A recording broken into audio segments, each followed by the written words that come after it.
Hey, what's up everybody? It's Out of Focus here. We're going to be working today on how to jump a bike. Doesn't matter what type of bike you're riding, hardtail, full suspension. The fundamentals are kind of the same. The only difference with the hardtail, you don't have to worry about a rebound setting like you would on a full suspension bike. Today I'm at a local skate park called Imperial. I'm going to go over a couple techniques here. Going to go over a couple techniques at Cliff's Bike Park, and I'm going to go over a couple clips with a full suspension bike. So stay tuned, take a look. Let's learn how to jump our bikes today. Before we get started on how to jump, let's make sure we have a couple base fundamentals here. First, you're going to want to learn how to bunny hop. I actually have a video on that, so click on that, figure out how to bunny hop.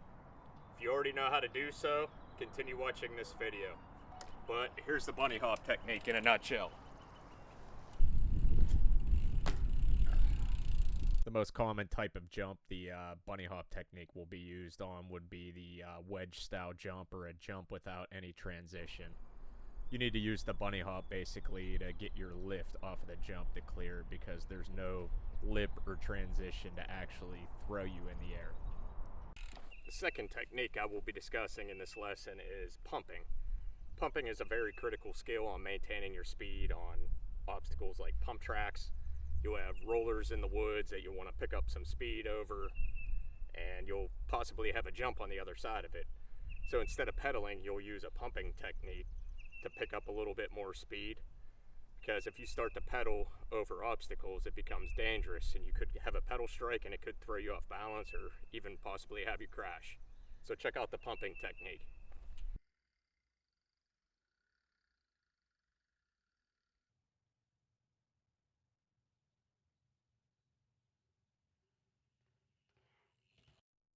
Pumping is all about timing. It's basically all about using your arms and legs to create speed rather than using the pedals on the bicycle. To build momentum from the pumping technique, you will need to create a pulling motion on the handlebars before the apex or the crest of the roller. And on the back side of the roller, you will be pushing down on the bike with a squatting motion. This will create the momentum, and you continue to do so through the series of rollers to maintain your speed without pedaling. Remember, it's all about timing and practice.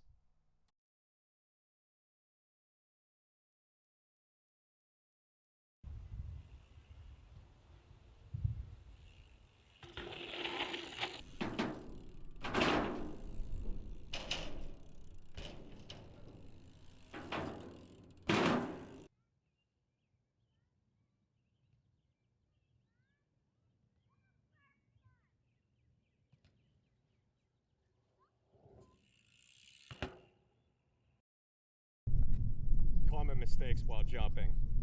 You don't have enough speed, you come up short on the landing. This is also known as a case. It's not too bad on a tabletop style jump like this one, but if you're riding doubles, it's not going to end pretty. The next thing that can go wrong is the nosedive. This is when you also might not have enough speed on a jump face, and you try to push through the jump just to clear it, and you get all that weight over the front end of your bike, and that one's not going to be pretty. That one's going to be over the bars. The next one is coming off the lip, pulling up too hard, and landing on the downside of the jump in a manual. I don't know if that would be called the dead sailor technique, but it's a manual, but you're guaranteed to loop out on your back. That one's not pretty also. By the way, I won't be demonstrating these techniques because I don't feel like wrecking. Most importantly, start small. You're not going to have much confidence in going into jumps. It's not a race. You don't have to go reel the biggest double.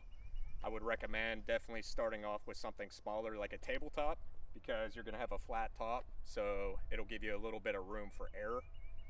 But practice, practice, practice. Just keep riding them, keep building up the size of the jumps, and you will become a better jumper.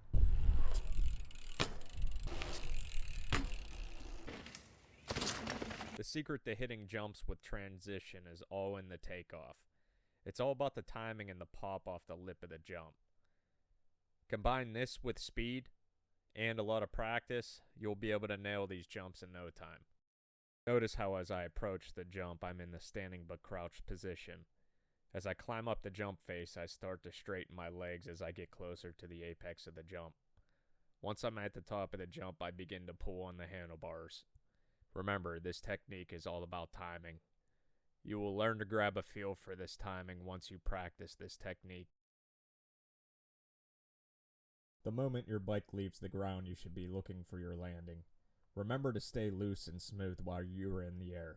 Any sudden or twitchy movement can cause your bike to pitch too far forward or too far backwards. And remember to not lock up the brakes in the air. When you spot your landings as a more experienced jumper, you will tend to match the landing on a jump with both wheels landing almost simultaneously. Matching the landing or slightly nosing into the landings is created by pushing the front wheel down into the landing of the jump. This takes comfort and practice. I recommend starting with a fly-out jump to get used to the feeling of being in the air on the bike and learning how to safely land both wheels down first. When it comes to tuning a shock or fork for jumping, it can be substantially different from a standard trail tuning. I'm not going to go into great detail with this, so we'll just start with the basics. Sag is your first step in the process. Set it to the recommended range by manufacturers. Typically it's at about 20 to 35%. If you find your bike is real springy on takeoffs in the front or the rear of the bike, slow down the rebound one click at a time.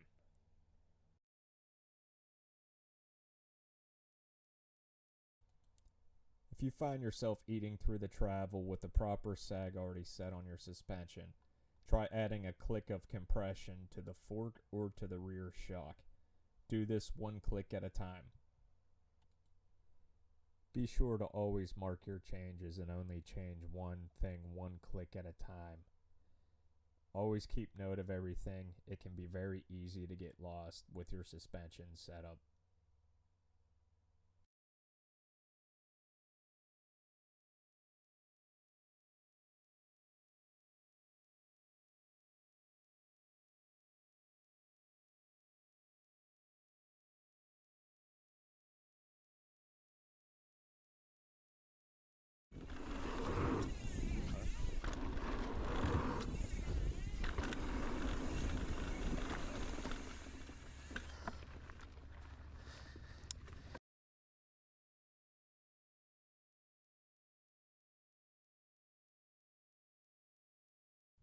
The only thing different about jumping a full suspension bike is that you have to compress the suspension on the takeoff of the jump.